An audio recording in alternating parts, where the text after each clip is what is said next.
제목이 베데스다 연못에서 생긴 일입니다. 신앙은 논리를 벗어나며 율법으로 은혜를 다 설명하지 못합니다. 따라서 구약만을 믿는 유대교는 신약에 예수 그리스도를 모두 다 함의하지 못하므로 우리 일반 사람들이 대체로 날짐승들의 알을 보고 그 속에 그의 생명체를 감히 상상하지 못하는 것과 같습니다. 예를 들면 파충류, 양수류도 알을 낳고 또 새들도 알을 낳고 물고기도 알을 낳기 때문입니다. 그러므로 여기 성경의 형식의 논리로 무정한 십계명으로 나타난 모세의 율법과 간행으로 나타난 613가지 토라의 말씀이 비록 하나님이 직접 말씀하시고 또한 성령 하나님의 감동으로 된 것이라 할지라도 사람으로 하여금 능히 구원에 이르게 할 수 없다는 것은 단지 하나님의 말씀에 능력이 없어서 혹은 하자가 있어서가 아니라 불완전한 사람이 그 모든 말씀을 다 지켜 행할 수 없는 까닭이기 때문에 그럽니다.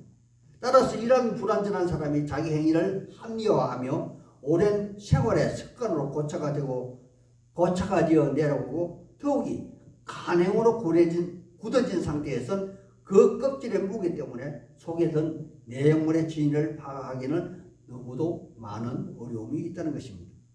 오늘 여기 요한복음에서도 사도 요한이 요한복음 20장 31절에 너희로 예수께서 하나님의 아들 그리스도이심을 믿게 하려 하며 또 너희로 믿고 그 이름을 힘입어 생명을 얻게 하려 함이라 하는 기록 목적에도 분명하게 밝혔듯이 우리의 예수님에 대하여 사도 요한은 세 가지를 중점적으로 요한복음에서 주장하고 있다는 것입니다. 그 첫째가 우리의 예수님은 천지 만물을 창조하신 로고스 하나님의 아들 되심을 말하는 것이며, 두 번째가 우리의 예수님은 구약의 선지자들이 예언하신 구원의 메시아 그리스도이시라는 것과, 세 번째 장차 다시 오실 심판의 주가 되심을 증언하는 그러한 말씀을 나열하였는데, 오늘 특히 여기 5장 38년 된 병자를 치유하는 사건에서도 우리의 예수님이 이러한 세 가지 역할을 모두 포함하고 있어서 더욱이 이해하기가 어렵지 않다는 것입니다. 그럼 여기 본문에 오래된 병자를 치유하는 사건을 통하여 우리의 예수님의 제자들에게, 아니 오늘 우리들에게 사도 요한이 어떻게 예수가 그리스도이신가 하는 것이며, 또한 그분의 이름을 의지하는 것이 어떻게 우리에게 구원을 허락하시는가를 한번 살펴보고자 합니다. 하나님의 사람들이요, 여기 5장 1절의 말씀에는 많은 것을 포함하고 있습니다. 물론 이 말씀은 새로운 부분인데 예수님의 정체성에 대한 말씀을 하여 주시고, 당시 표적으로 보여주신 하나님의 시간표인 오순절 절기에 바로 이 사건을 나타내 보여주심으로 인하여 우리는 38년과 오순절 절기에 대해서 한번 살펴보려 합니다. 첫 번째, 우리의 예수님은 천지 창조를 한 로고스 말씀 자체라고 이야기합니다. 첫 번째, 그 후에라는 접속사를 미뤄보아서 4장 말미에 왕의 신하 아들을 죽음 직전에 구원하신 그러한 사건을 말하는 것이며, 이 사건은 우리 예수님이 가나에서 이 소식을 들었지만 아이는 가버나움에 있었으므로 제가 주석서를 살펴본 적 그 두 곳의 거리가 약 34km 떨어진 곳이며, 따라서 우리 예수님이 34km 떨어진 곳에서 말씀하셨고 그 말씀하신 즉시 그 아이의 열기가 떨어졌다는 것입니다. 이 말씀이 바로 4장 52절에 낳는 시간을 확인한 결과 예수님이 말씀하신 바로 그때였더라, 그렇게 해설자가 친절하게 기록하고 있으므로 이는 시공간을 초월하여, 아니 시공간을 창조하신 그런 말씀으로서 여기 요한복음 20장 19절에 우리의 부활하신 예수님이 제자들이 물을 낳고 두려워서 떨고 있는 그곳에 그냥 갑자기 나타나신 것처럼 여기서도 죽어가는 아이가 다시 살아난 그런 사건을 말해주고 있는 것입니다. 그러므로 이는 우리의 예수님이 천지 창조의 주체인 로고스 말씀 자체라고 감히 주장합니다. 두 번째는 우리의 예수님이 38년 된 병자를 치료한 사건이 바로 오순절이라고 이미 제가 말씀을 드렸습니다. 그렇다면 우리는 여기서 38년과 오순절 명절을 주의 깊게 살펴보아야 합니다. 왜 하필이면 38년 된 병자일까요? 이스라엘에서 38년은 이스라엘 백성들이 출애굽하여 홍해를 건너 간에서 바네아에 이르기까지 약 2년여간의 시간이 흐릅니다. 그리고 다시 간에서 바네아에서 세대 시내까지 요단강을 건너기까지 38년이 되었다고 신명기서 2장 14절에 기록하고 있습니다. 그러므로 그들 이스라엘 백성들은 38년간 광야에서 불과 구름 기둥으로 하나님의 인도를 받으며 진정 그들에게는 단 하나의 목적밖에 없었다는 것입니다. 따라서 여기 38년의 기간이 지나 그들은 하나님이 아브라함에게 허락하신 약속의 땅에 비로소 도달하게 되었다는 그러한 사실인데, 그렇다면 이 사건을 오버랩해서 여기 38년 동안 참혹한 병마에 시달림을 받은 병자의 시간이 의미하는 영적인 의미는 과연 무엇인가 하는 것을 하는 것입니다. 제가 절기로 그 이유를 한번 살펴보겠습니다.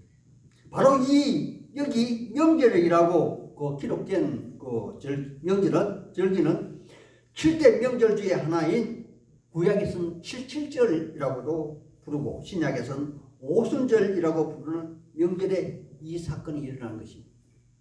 그렇다면 우리가 77절이라고 또 하며 오순절이라고 부르는 명절에 대하여 한번 제가 간략하게 살펴보았습니다. 여기 명절은 오래된 제가 추석서를 찾아본 적 77절이라고 분명히 명기하고 있으며 유대인들은 보통 오순절 명절을 약 7일간 정도 지킵니다. 그날의 의미는 바로 출애굽기 19장 20장에서 모세가 시내산에서 하나님으로부터 율법을 받은 날이 바로 77절입니다. 그리고 신약에 우리의 예수님이 십자가 사건 이후 부활하셔서 우리에게 성령을 내려주신 오순절이 바로 그날이고, 하지만 또 다른 설명의 의미에서 77절은 바로 당시 백성들의 추식인 밀수확기로서 루키스의 이방인 여인이 유대 족보에 공식적으로 들어오는 그러한 영적인 만민 구원의 수확기에 그에게 비로소 평안과 안식을 누리는 은혜를 허락한 그러한 절기로 우리에게 잘 알려져 있으며, 무엇보다도 중요한 사실은 그분이 바로 이스라엘 국모로서 우리의 구주 계보에 당당히 이름을 올린 보아스의 아내이자 오벳의 어머니란 사실입니다. 그러므로 여기 요한복음에서 38년 된 병자에게 실제적이고도 현실적인 평안과 안위를 허락하신 다윗의 후손으로 오신 예수님이 당당히 그리고 직접적으로 찾아오셔서 공짜로 은혜를 나타내주는 그런 세미온이라고 그러죠. 즉 표적의 정표라는 그런 사건이라는 것입니다. 그럼 본격적으로 오늘 본문을 한번 살펴보겠습니다. 오늘 이 사건은 베데스다, 즉 예루살렘 성의 희생 제사의 양들이 들어가는 양문 곁에 은혜의 집이라는 곳에서 일어난 사건입니다. 이곳에 많은 병자들이 모여 있었는데 그 이유는 가끔 불규칙적으로 하늘에서 천사가 내려와서 물이 동할 때 어떤 병을 가졌던 먼저 들어가면 그 병이 치유되는 그러한 곳이기에 이곳에는 많은 병자들이 모여 있었다는 것입니다. 그런데 우리의 예수님은 오순절에, 그것도 안식일날 이것을 방문하게 되었고 많은 다른 병자 모두를 제쳐두고 유독 여기 38년 된 병자를 찾은 것입니다. 우리의 예수님은 그에게 다가가 이렇게 묻습니다. 내가 낫고자 하느냐? 라는 질문을 합니다. 그런데 그 병자의 대답이 낫고자 합니다 라는 대답이 아니라 7절에 보면 물이 동할 때 나를 연못에 넣어줄 사람이 없으며 내가 모든 수단을 다 동원하여 가는 중에 다른 사람이 먼저 연못으로 내려간다는 그러한 아이러니한 대답을 합니다. 하나님의 사람들이요, 우리는 여기서 많은 성경 신학자나 혹은 많은 목사들이 설교 해석에서 다르게 나타난 사례를 봅니다. 그중 대표적인 해석이 은혜의 집과 대조되는 베데스다 연못에서 38년 된 병자의 비참함을 부각시키고 또 자신의 신체의 나약함을 내세우고 다른 사람의 도움을 받지 못하기 때문이라 자기 자신을 합리화하고 있다는 것입니다. 그래서 무능한 자를 깨뜨리고 믿음으로 일어서야 한다, 그렇게 주장들 합니다. 그리고 심지어는 기회가 있었는데도 스스로 자포자기한 그러한 상태라고 이야기합니다. 그 이유는 한 번뿐인 인생에 회복할 수 없는 그런 일이 발생했다 할지라도 그럼에도 불구하고 해결책은 분명 있습니다. 그 해결책으로 38년 된 그 병자는 그 38년 동안 몇 번의 물이 동했는지는 몰라도 꼭 연못에 들어가고자 했다면, 먼저 들어가기를 정말 원했더라면 어떻게 했어야 한다고 그런 되짚는 질문입니다. 아마 고집센 저 같으면 모든 식을 전폐하고서라도 연못과 가장 비탈진 곳에 머물다가 굶어 떨어지든지 아니면 가장 험준한 곳에 머물다가 떨어질 수도 있고, 또한 어쩌면 물가에 딱 붙어 있다가 물이 동안 즉시 그냥 들어가면 된다는 것입니다. 그런데 그 병자는 그렇게 하지 않았다는 것입니다. 그렇다면 박 목사 입장에서 이 오래된 병자의 치유 사건은 좀 색다른 측면에서 제가 오늘 이 사건을 한번 살펴보고자 했습니다. 그것은 다름 아닌 구약의 율법과 우리 예수님이 베푸시는 은혜라는 말씀입니다.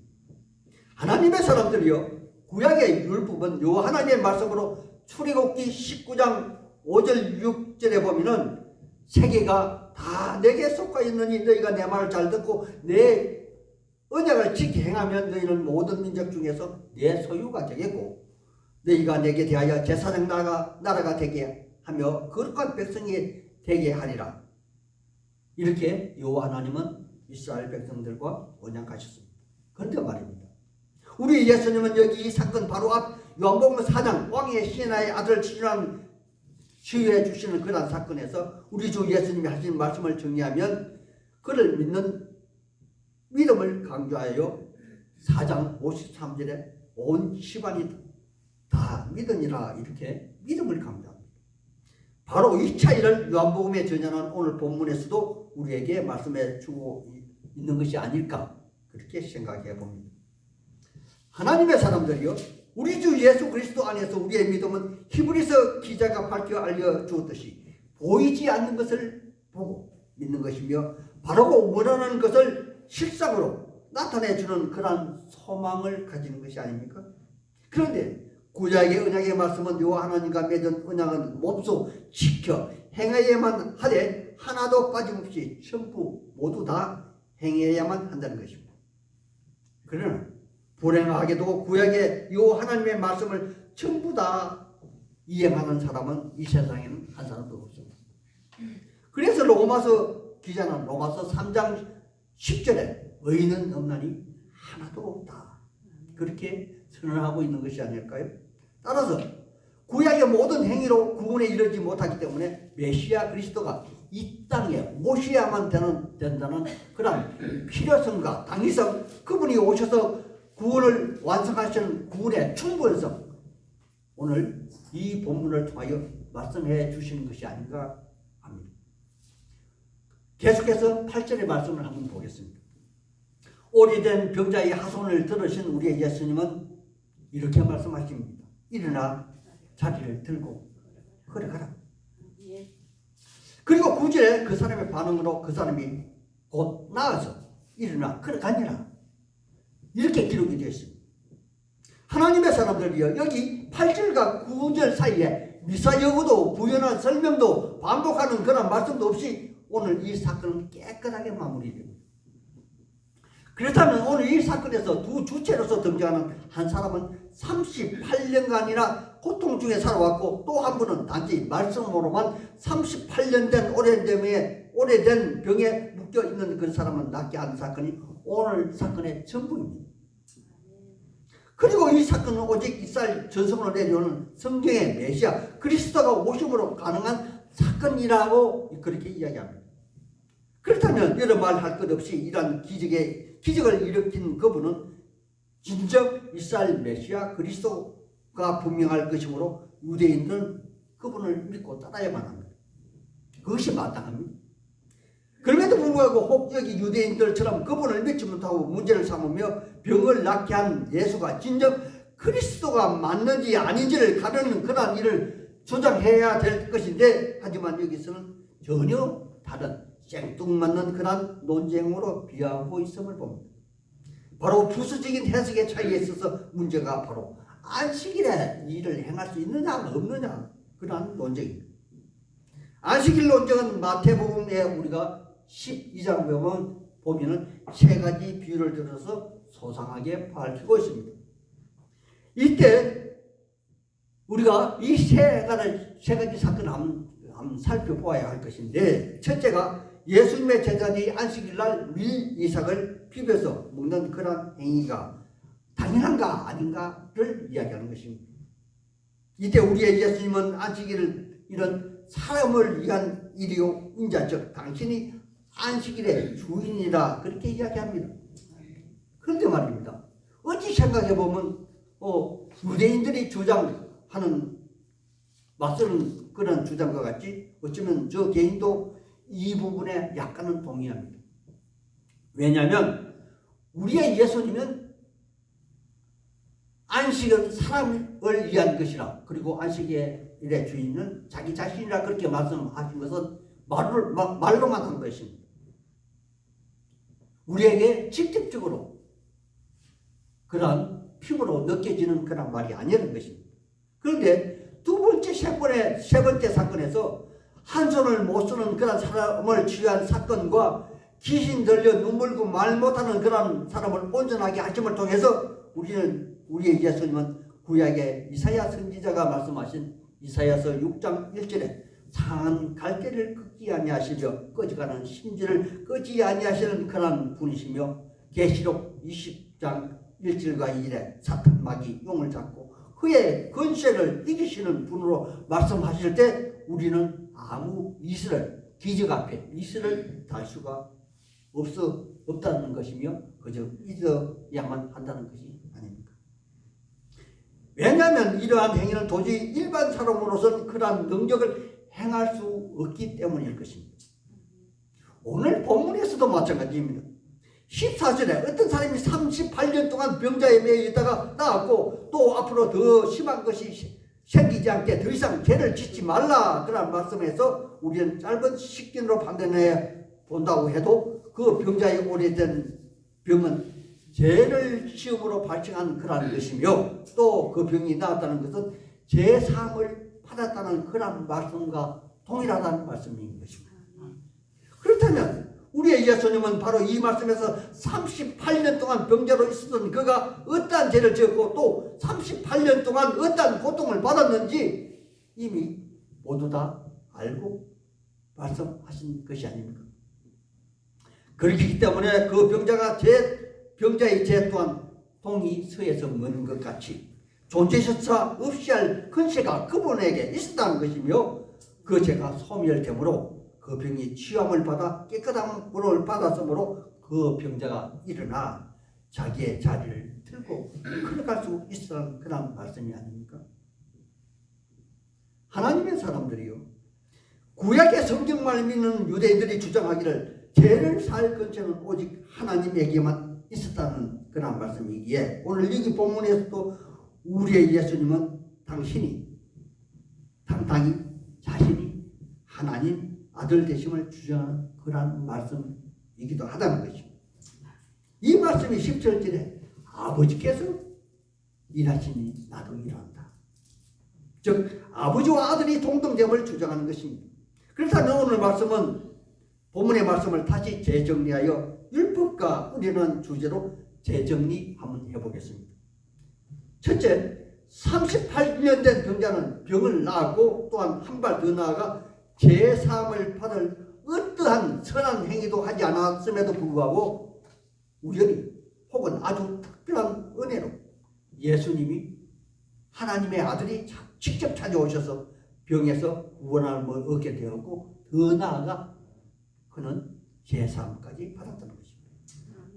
두 번째, 구약의 말씀만 믿는 유대인들은 안식일날 아무 일도 하지 않아야 한다고 그렇게 주장하지만 마태복음 22장 39절에 보면 온 율법과 선지자의 강령은 하나님을 사랑하고 내 이웃을 내 몸같이 사랑하는 것으로 말씀하시므로 하나님 안에서 이웃 사랑이 모든 구약의 율법의 완성을 이야기한다는 것입니다. 즉 안식일이라 할지라도 하나님을 사랑하고 또 하나님께 영광 돌려드리는 일과 이웃을 사랑하는 일이라면 소극적으로라도 얼마든지 해도 무방하다. 그러한 것이며 또 적극적으로 해석하면 반드시 이웃을 위하여 도움을 주어야만 한다. 그러한 말로 대변될 수 있을 것입니다. 만약 처음부터 자기 편리와 욕심에 의한 그런 출발이 아니라 다른 이들을 위한 것이라면 모든 것이 가능하다 이 말입니다. 세 번째로 오늘 본문에 38년 된 병자는 오직 예수님을 만남으로 아니 예수님 때문에 병에서 자유함을 받은 것입니다.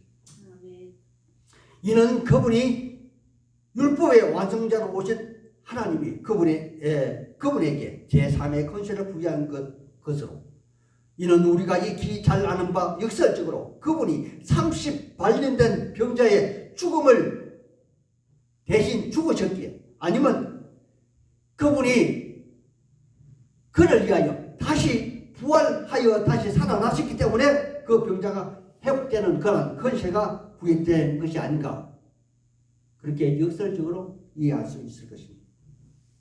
그러므로 병자의 회복은 순전히 은혜입니다.